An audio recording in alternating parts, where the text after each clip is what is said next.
Hello students, very good morning. मैं हूं प्रशांत गौतम।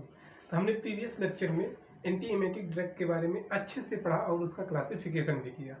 अब हम आज जो है परगेटिव ड्रग के बारे में, मतलब परगेटिव क्या होता है उसके बारे में पढ़ेंगे। और परगेटिव को ठीक करने के लिए जो हम मेडिसिन का यूज करते हैं, आज हम उसके बारे में भी पढ़ेंगे। मीन्स परगेटिव का क्लासिफिकेशन करेंगे। तो चलिए अब हम समझते हैं कि परगेटिव क्या होता है। परगेटिव क्या होता है, ये मतलब एक आम तौर, मतलब क्या कहते हैं बोलचाल की भाषा में, कब्ज जानते हैं आप, मतलब कॉन्स्टिपेशन को ही कब्ज कहते हैं। मीन्स जो हमारा जो स्टूल जो होता है वो जो है प्रॉपर वे में पास आउट नहीं हो पाता। मीन्स कभी कभी ऐसी सिचुएशन आ जाती है कि जो हमारा जो स्टूल होता है वह जो है अच्छे से क्या होता है कि अच्छे से पास आउट नहीं हो पाता। तो उस दौरान क्या है कि हमारा स्टूल जो है इंटेस्टाइन के लास्ट पार्ट में जाकर जमा होने लगता है, और वहाँ जमा होने के साथ साथ वो जो है बहुत ही हार्ड हो जाता है। ठीक, तो वो हमको बहुत ज़्यादा पेन कॉज करता है और बहुत ज़्यादा समस्याएं होने लगती हैं स्टमक, मतलब वो इंटेस्टाइन से रिलेटेड। तो हम क्या करते हैं कि हम जो है इस परगेटिव ड्रग को यूज करते हैं, मतलब जो परगेटिव जो ड्रग है उसको हम यूज करेंगे। और वह क्या करेगी, जो कॉन्स्टिपेशन, जो स्टूल जो एक जगह जो रुका पड़ा है उसको सॉफ्ट करके क्या करेगी, उसको जो है मतलब बॉडी से बाहर पास आउट करेगी। ठीक, आई होप आप अच्छे से समझे होंगे परगेटिव क्या होगा। परगेटिव क्या होता है एक बार फिर से समझिए कि परगेटिव क्या है। कि परगेटिव में परगेटिव एक सिचुएशन होता है, उसमें क्या होता है कि जो कॉन्स्टिपेशन हुआ होता है, मतलब जैसे जिस पेशेंट को कॉन्स्टिपेशन हुआ रहता है और अच्छे से स्टूल पास आउट नहीं होगा, तो हम परगेटिव ड्रग को देंगे तो वो क्या करेगी, वो ड्रग जो है इजी वे में स्टूल को पास आउट कराएगी बॉडी से। ठीक, अब क्या है कि कभी कभी जैसे ऐसी सिचुएशन आ जाती है कि मतलब जैसे कॉन्स्टिपेशन होने का कारण क्या है, कॉन्स्टिपेशन होने का कारण क्या है, कि मतलब कॉन्स्टिपेशन किस रीजन से होता है। तो अब हम उसके बारे में थोड़ा समझ लेते हैं कि कॉन्स्टिपेशन किस किस रीजन मतलब किस किस रीजन को लेकर होता है।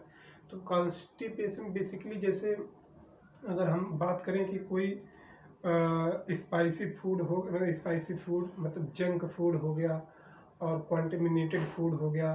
ठीक, तो इसको जो है अगर कोई पेशेंट, अगर मतलब कोई पर्सन ज़्यादा खा रहा है तो कॉन्स्टिपेशन के चांसेस बढ़ जाते हैं। ठीक, और एक एक सिचुएशन ये हो गया। और कभी कभी ऐसा भी होता है कि कॉन्स्टिपेशन होने का कारण क्या है, कि कभी कभी ऐसा भी होता है कि जैसे जो भी हम खाना जो इनहेल कर रहे हैं, जो हम ले रहे हैं, उसमें से जो हमारी इंटेस्टाइन के अंदर वो जाएगा। इंटेस्टाइन क्या करेगी कि जो बहुत मतलब इंटेस्टाइन जो है मोर एक्टिव होकर क्या करेगी कि जो हमारा जो खाना है उसमें से सभी वाटर को एब्जॉर्ब कर लेगी। जितने भी वाटर के जितने भी मतलब मॉलिक्यूल्स हैं उसको एब्जॉर्ब कर लेगी। तो वाटर के मॉलिक्यूल्स जब एब्जॉर्ब हो जाएंगे तो वो जो है स्टूल बहुत ही हार्ड हो जाएगा। तो वो हार्ड हो जाएगा तो वो आसानी से पास आउट नहीं होता है। एक ऐसी सिचुएशन हो गई। अब हम किस खाना, मतलब जो खाना खाते हैं हमको किस प्रकार का खाना खाना चाहिए ताकि हमको कॉन्स्टिपेशन ना हो। तो जो है उसमें अब हम क्या देखते हैं कि जैसे खाना में सबसे पहले हमको हरी सब्जियां जितनी होती हैं, मतलब फाइबरस वेजिटेबल, मीन्स जिसमें फाइबर होते हैं, जिसमें रेसे होते हैं। ठीक, रेसे जिसमें रेसे होते हैं, जैसे भिंडी हो गई, ऐसे ऐसे जिसमें रेसे ज़्यादा पाए जाते हैं, अगर वो हम क्या कहते हैं, वो अगर फूड अगर हम खा रहे हैं तो हमको कॉन्स्टिपेशन होने की शिकायतें बहुत कम हो जाती है। तो आई होप आप अच्छे से समझे होंगे कि परगेटिव क्या होता है। ठीक, तो अब चलिए अब जल्दी से अब हम पढ़ते हैं कि परगेटिव को ट्रीट करने के लिए किन किन मेडिसिन का यूज करते हैं। तो परगेटिव को ठीक परगेटिव को मतलब सॉरी कॉन्स्टिपेशन को ठीक करने के लिए हम किन किन मेडिसिन का यूज करते हैं, तो अब हम उसके बारे में थोड़ा सा चर्चा कर लेते हैं और उसका क्लासिफिकेशन कर लेते हैं। एक छोटी सी आपको इन्फॉर्मेशन अभी हम देना चाह रहे हैं कि अभी हम केवल फार्माकोलॉजी में केवल क्लासिफिकेशन करवा रहे हैं।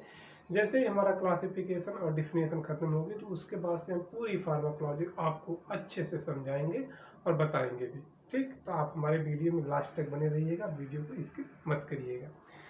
तो जो है परगेटिव क्या होता है, तो परगेटिव को हमने कितने भागों में बांट दिया, परगेटिव को हमने 4 भागों में बांट दिया। कौन कौन से हो जाए, एक हो जाएगा बल्क लग्जेटिव, एक हो जाएगा ऑस्मोटिक परगेटिव, एक हो जाएगा स्टिमुलेंट परगेटिव और एक हो जाएगा स्टूल सॉफ्टनर। कौन कौन से आप भी हमारे साथ साथ दोहराइएगा, कैटेगरी का याद होना बहुत ही इम्पोर्टेंट है।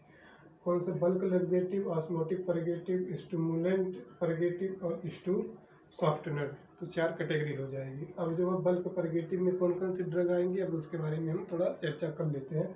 इसमें हो जाएगी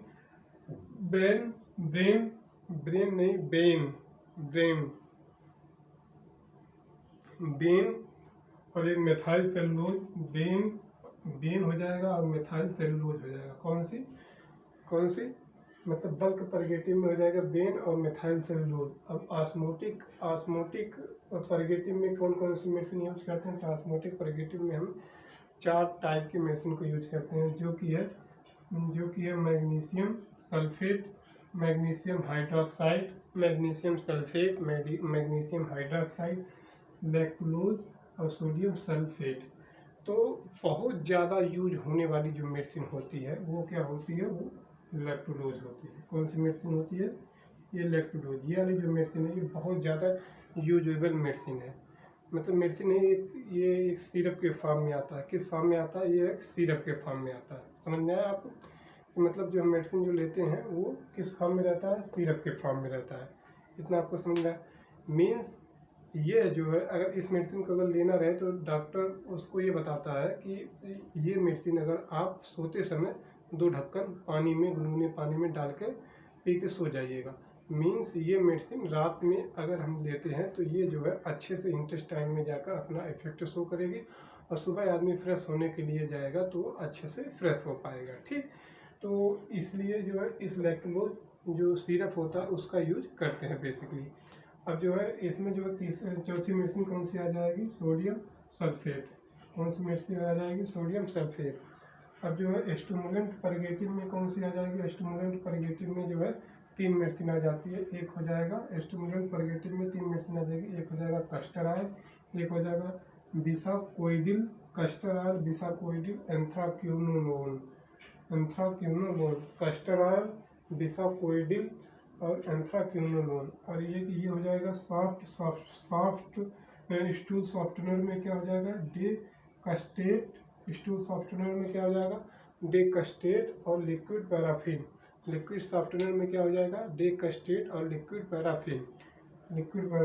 एक बार हम पुनः जो है जल्दी से रिवाइज कर लेते हैं कि परगेटिव क्या होता है और मतलब परगेटिव को ट्रीट करने के लिए किन किन मेडिसिन को देते हैं। तो परगेटिव क्या होता है, जो कॉन्स्टिपेशन को ठीक करे उसे हम क्या कहते हैं, परगेटिव कहते हैं। मतलब स्टूल को इजी वे में पास आउट कराए हमारे बॉडी ऑर्गन से।